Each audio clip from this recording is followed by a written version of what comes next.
Now, the freezing weather is not only causing problems for sporting events in Britain, but testing for the new Formula One season has also been affected. Let's find out more with Craig Slater, who's live in Barcelona in the snow. There's no need for me to ask you what conditions are like, Craig. We can see.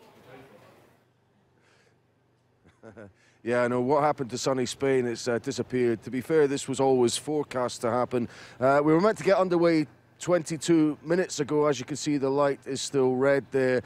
The bits of the track, large portions of it look okay, but there is some sleet still lying, particularly on the main straight here.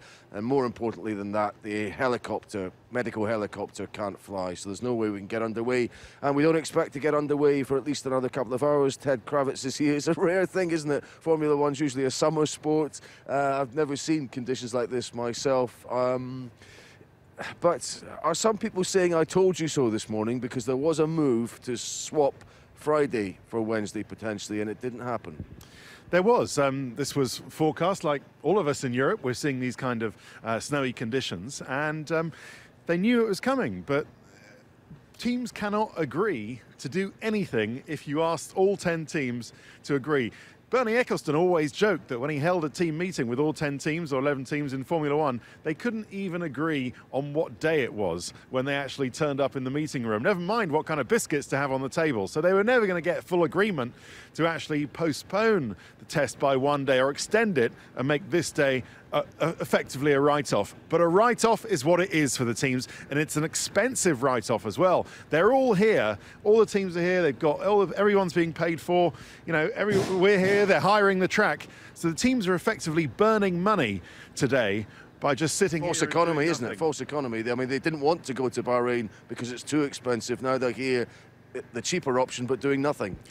Yeah, I suppose you can look at it like that. But I suppose if they did have a big, drum or burning money, they could keep themselves warm by it. But listen, it's a mess of their own making. I guess they could have, had they all agreed, said that they weren't going to run today and then run on Thursday and Friday, which is due to be, it's hard to think about it now, but 12 degrees to 15 degrees and sunny, the kind of weather you're expecting in Barcelona this time of year. It may turn into something like a wet session later on. It's lovely to look at the pictures of the snow.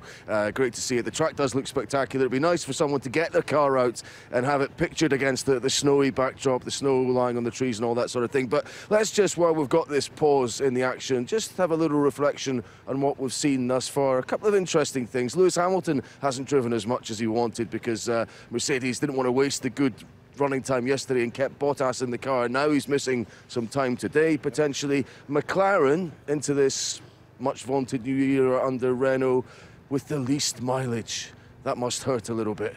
Yes, but the reason that McLaren have the least mileage isn't that they can't run, it's because of some sort of unreliability. It's that they're choosing not to because they need some hot weather to actually understand their car. So the car is reliable at McLaren. So you're seeing many more smiles than you were last year when they had the Honda, which meant they can't run. But I think Hamilton is the top line for me. That's the big story, is the first test is effectively a write-off for Lewis Hamilton, and his teammate Valtteri Bottas has got all the good weather running both on the first and the second day that Hamilton hasn't had today. Will that make an impact on his championship? Probably not, but it's not an ideal start. Thanks very much for the moment. Yeah, the one thing I suppose that Lewis Hamilton will console himself with is that he really doesn't like testing very much. We all know that. He much prefers racing, and he certainly won't relish testing in anything like these conditions. No, absolutely. Thanks, Craig.